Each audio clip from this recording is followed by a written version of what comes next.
তাদেরকে অনতিবিলম্বে গ্রেপ্তার করে শাস্তির আওতায় আনার ব্যবস্থা করুন, ঠিক কিনা বন্ধুগণ।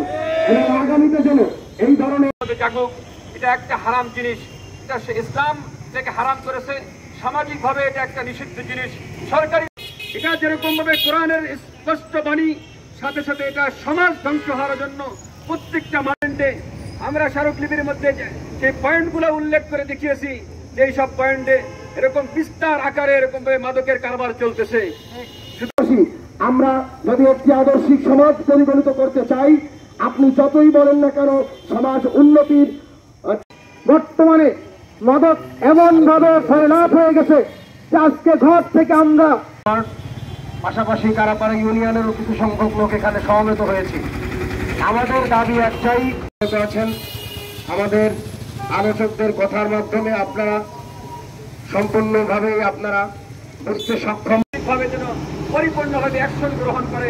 আমরা সরকারের কাছে বর্তমান দায়িত্বশীল যারা জেলা সরকার প্রত্যেকটা জায়গায় আমরা দেখতে চাই যে নিষিদ্ধ জিনিসের যারা কারবারি করবে, নিষিদ্ধ জিনিসের সোচ্চার হই।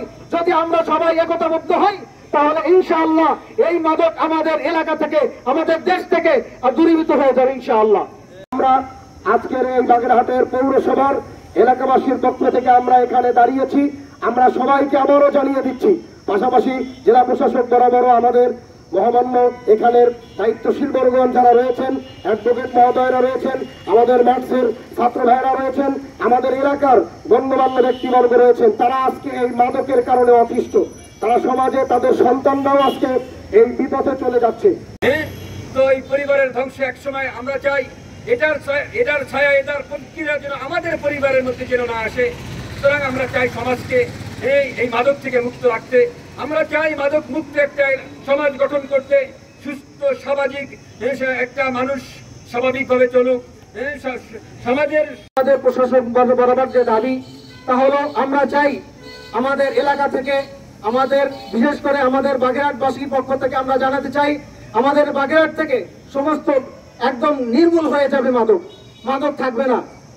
বিশেষ করে এই মাদকের জন্য আমরা সবাই ভোগান্তিতে পড়তেছি, রাস্তাঘাটে চলতে পারতেছি না, পথে ঘাটে মোড়ে এই মাদক কমেনে বিক্রি হচ্ছে।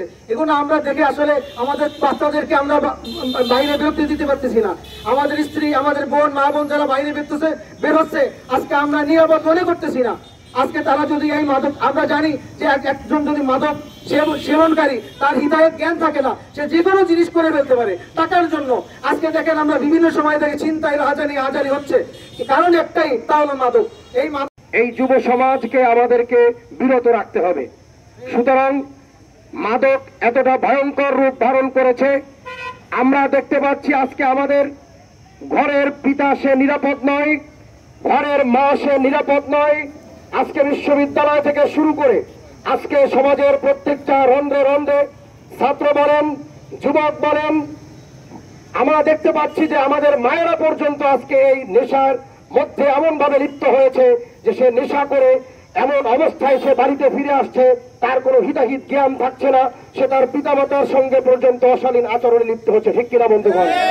সুতরাং আমরা চাচ্ছি, আমাদের এলাকায় বাগেরহাটে এমন অবস্থা তৈরি হয়েছে, বাগেরহাটে প্রায় 10 থেকে, বাগেরহাট পৌরসভার প্রায় 15টা থেকে 20টা পয়েন্টে বিভিন্ন জায়গায় আজকে মাদকের সয়লাভ, মাদকের কারবার চলমান রয়েছে। আমরা এর বিরুদ্ধে, আমরা আজকে জেলা প্রশাসক বরাবর আমরা স্মারকলিপি প্রদানের জন্য এসেছি। আমরা আমাদের অভিভাবক, বাগেরহাটের মহামান্য অভিভাবক জেলা প্রশাসক মহোদয়ের কাছে আমাদের একটাই দাবি থাকবে, আপনি আমাদের কথাগুলো শুনুন, আমাদের মনের আকুতি, আমাদের ব্যথাগুলো শুনুন। আপনি যে কোনো মূল্যে, আপনার পক্ষে এটা সম্ভব, এই মাদকের কারবারের সাথে জড়িত তাদেরকে গ্রেপ্তারের আওতায় নিয়ে আসা, ঠিক কিনা বন্ধুগণ?